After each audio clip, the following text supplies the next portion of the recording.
Madeline Finn and the Shelter Dog. I ask Mom every single day, in the morning, in the evening, even when we're out. And finally, she says yes. "Hello, Madeline Finn," Mrs. Dimple says when we arrive. "Your mom says you're ready to pick out one of Bonnie's puppies." "Yes, please," I say. But first, I give Bonnie a big hug.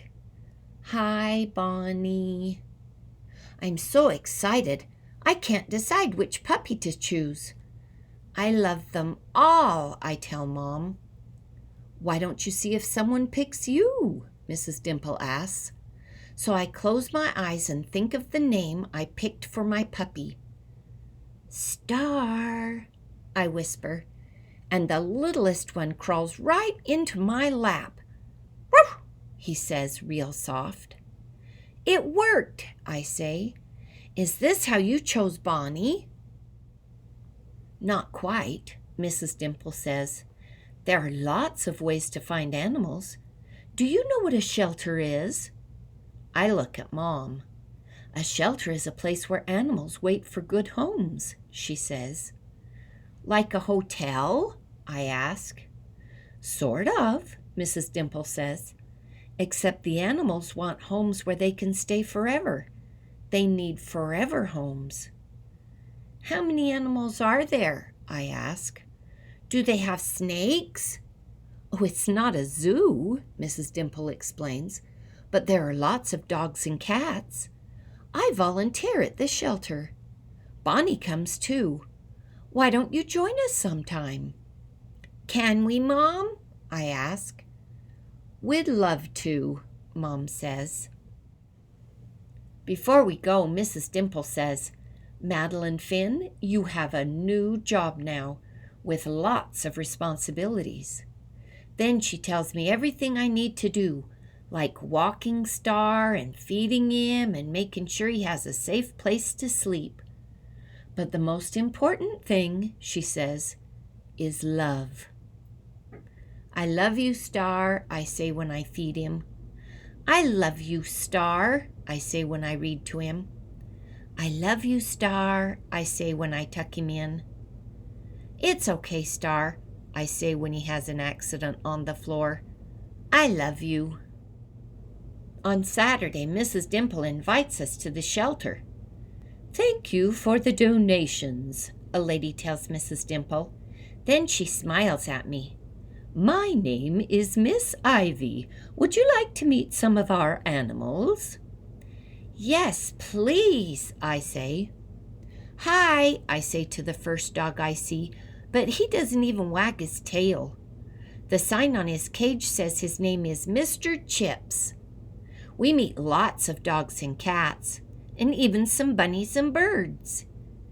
"They all need homes?" I ask. Miss Ivy nods. She seems a little sad. I think Mr. Chips is sad too.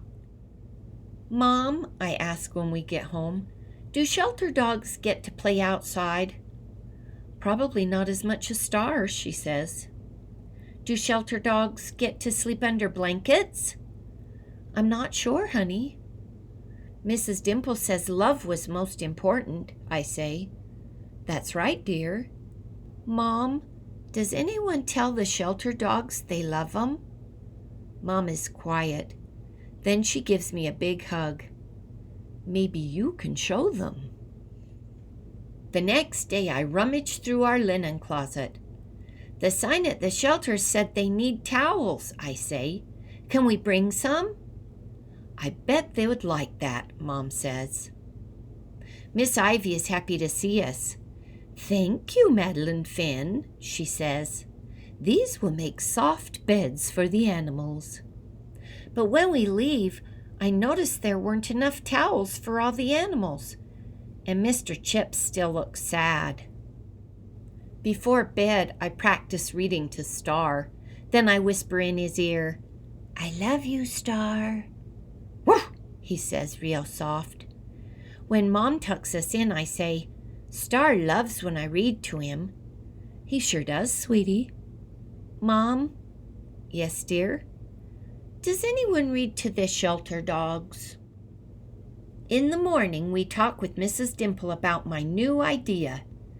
Then, Star and I spend all week collecting towels and blankets from the neighbors. I make special signs, and Mrs. Dimple helps me hang them in the library. Saturday, 10 o'clock. Come read to the shelter animals. Bring a blanket and a book. On Friday night, I barely sleep. I'm so excited. When Saturday comes, I'm ready. So is Star. But when we arrive, it's just us. Nobody else came, I tell Star. Whew, he says real soft. I'm glad you're here, Miss Ivy says when I hand her the blankets and towels. Why don't you get started? I sit by the first dog. We're both a little nervous, but when I start reading, she wags her tail. The next dog perks up his ears when I read to him.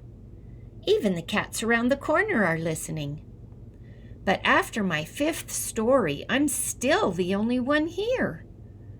I don't have enough books, I tell Miss Ivy, or enough blankets. I know, Madeline Finn, she says. I know. Then I hear footsteps. Bonnie comes first. Behind her are lots of kids with lots of books and lots of blankets. Sorry we're late, I hear a parent say. There was a crowd at the library checking out books. Miss Ivy shows everyone how to sit with the dogs and read to them. Pretty soon the shelter looks like a library. Did everyone get a story? I ask Mom. I think so, sweetie. And a blanket? Almost, Mrs. Dimple says. Take a look. I peek around the corner. Mr. Chips didn't get a blanket. He was going home in one. Mr. Chips found a new family today, Mrs. Dimple says. He's getting a real home, Mom says. A forever home, I say, and Star lets out a giant ruff. The end.